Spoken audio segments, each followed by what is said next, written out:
Trap camera লাগানো হয়েছে যাতে বাঘের গতিবিধি বোঝা যায়, বাঘ আসছে কিনা আগে থেকে জানা যায়, কিন্তু স্বস্তি নেই পাথর প্রতিমার। কি করেই বা থাকবে বলুন তো?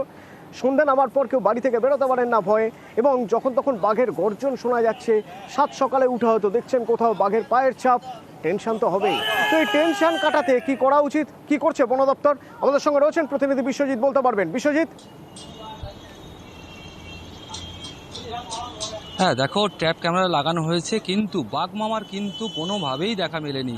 তার পাশাপাশি গ্রামবাসীদের যেটা অভিযোগ, যে সন্ধ্যা হলেই কিন্তু শোনা যাচ্ছে বাঘের গর্জন এবং সকালবেলায় বিভিন্ন জায়গায় গ্রামের পায়ের ছাপ দেখা যাচ্ছে। স্বাভাবিকভাবে 4 মাস ধরে কিন্তু এইভাবে আতঙ্কিত হয়ে রয়েছে পাথর প্রতিমার এই উপেন্দ্রনগর গ্রাম, এবং সেই কারণে গ্রামবাসীদের দাবি মেনে আজকে সকাল থেকে যেটা দেখা গেল, বন দপ্তর এবং গ্রামের প্রায় 200 জন মানুষজন তারা কিন্তু ওই যে উপেন্দ্রনগর এলাকায় যে ঠাকুরায়ণ নদী রয়েছে সেই লাগোয়া যে জঙ্গল, সেই জঙ্গল কিন্তু একদম একটা ধার থেকে কিন্তু সার্চিং করে যায়, এবং অর্থাৎ যে বাঘ রয়েছে কিনা একযোগে কিন্তু সবাই তল্লাশি চালায়। কিন্তু আজকের এই মুহূর্তে এখনো পর্যন্ত বাঘের কিন্তু কোনো রকম দেখা মেলেনি, যেটা বন দপ্তরের যারা আধিকারিক বা প্রকৃতি বন্ধু যারা ওই এলাকায় উপস্থিত হয়েছেন তারা কিন্তু বলছেন যে আপাতত কোনো বাঘের দেখা মেলেনি। কয়েকটা বন বিড়াল এবং বন শূকর ছাড়া আর কারোর কোনো কিছু দেখা মেলেনি। তবে উপস্থিতি মিলছে, দেখা মিলছে না, বাঘের উপস্থিতি মিলছে, কখনো গর্জনে কখনো পায়ের চাপে, দেখাও মিলছে না।